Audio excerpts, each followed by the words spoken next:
Welcome to today's Explainer. We're jumping right into the action with an elite strategic playbook for anyone looking to absolutely maximize their celpip test scores. We're specifically targeting those tricky rental prompts. And hey, instead of just throwing abstract theory at you, we're grounding this entire session in a real-world, highly convenient apartment listing right from the town of Mount Royal. We're going to extract the exact core testing points and local cultural phrases you absolutely need to know. So I want to challenge you right off the bat. Are you falling for hidden traps? Or, as we say in Mandarin, are you stepping into a 逻辑陷阱, a logical trap? You see, the examiners don't just want to know if you can read the words on the page. They really want to see if you can think like a detective and spot exactly what is missing from a Canadian rental ad. Here is exactly how we're breaking this down today. First, decoding Canadian rental odds. Second, writing task 1 and its hidden traps. Third, speaking tasks scene and choice. And finally, high-scoring bilingual scripts. Okay, let's kick things off with Section 1, decoding Canadian rental ads. To get a top-tier score, you really have to understand the local cultural context. For instance, our real-world ad lists the apartment as a 4.5. Now, if you aren't familiar with Quebec real estate jargon, that probably looks more like a math equation than an apartment size. A 4.5 simply means a 2-bedroom apartment, where the half actually represents the bathroom. But here's your big strategic takeaway. When you take the national exam, mentally translate that and just call it a standard 2-bedroom apartment, so you're using universally understood English. Let's look at another one, hydro. In Canada, hydro is just the everyday word for electricity. Now, our example ad explicitly states that water and heat are included, but notice what's missing? Yep, electricity. This is a massive gotcha moment. Daily electricity usage is most likely going to be an out-of-pocket cost, which gives you something highly specific and very smart to ask the landlord about.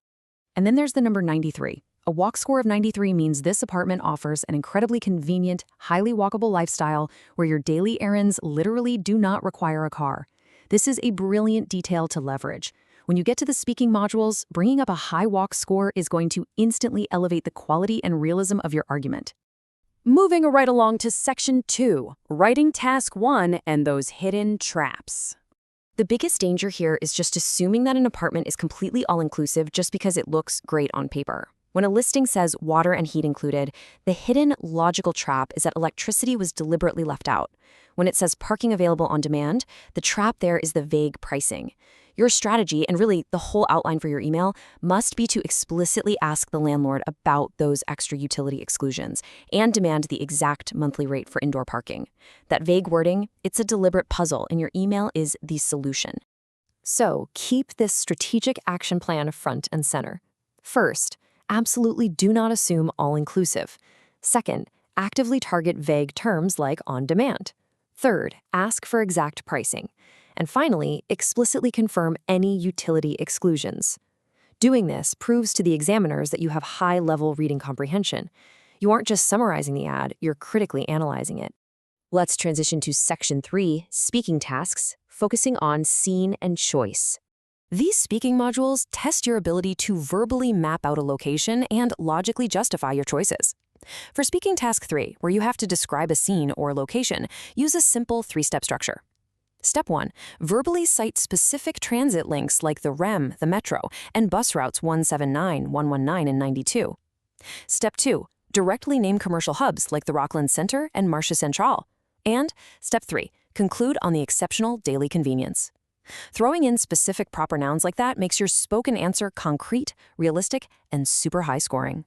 Now imagine you're tackling speaking task 5, where the examiner forces you to compare and choose between two options. Let's say you have to choose between our town of Mount Royal apartment and a much larger but way more remote suburban home. Use that contrast. You can justify choosing the apartment by contrasting its highly connected lifestyle and unbeatable transit access against the heavy reliance on a car and the total isolation of the suburban home. You are essentially defending an urban lifestyle and backing it up with facts. Finally, we've arrived at Section 4, high-scoring bilingual scripts. Here are the exact high-scoring sentences you can literally memorize and deploy on test day to attack these prompts flawlessly. For an email inquiry, here is your perfect opening. I am writing to schedule a viewing for the 4.5 unit. Could you explicitly confirm the monthly rate for the indoor parking? See how direct and professional that is? The subtext here, or the exact Mandarin translation is, 我写信想预约看那套2室1厅的房源，您能明确一下室内停车位的月租吗? This perfectly attacks the parking on demand trap by forcing complete clarity on the price. And for handling those tricky utilities, use this phrase.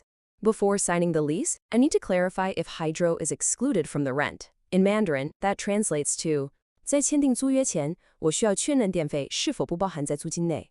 By actually using the local Canadian term hydro and aggressively clarifying the hidden cost, you're demonstrating an advanced, highly localized command of English.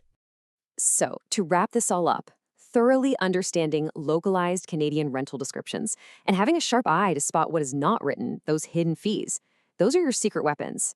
Reading between the lines of a prompt is exactly what separates a standard, average score from a truly great one. So, which celpip task are you going to tackle first? Will you uncover the hidden fees in Task 1, or are you going to defend the urban lifestyle in Task 5? Remember, the celpip isn't just testing your English vocabulary, it's testing your real-world ability to navigate Canadian life. Are you going to just read the prompt, or are you going to outsmart the examiners by reading between the lines? Thanks so much for joining this explainer, and happy studying.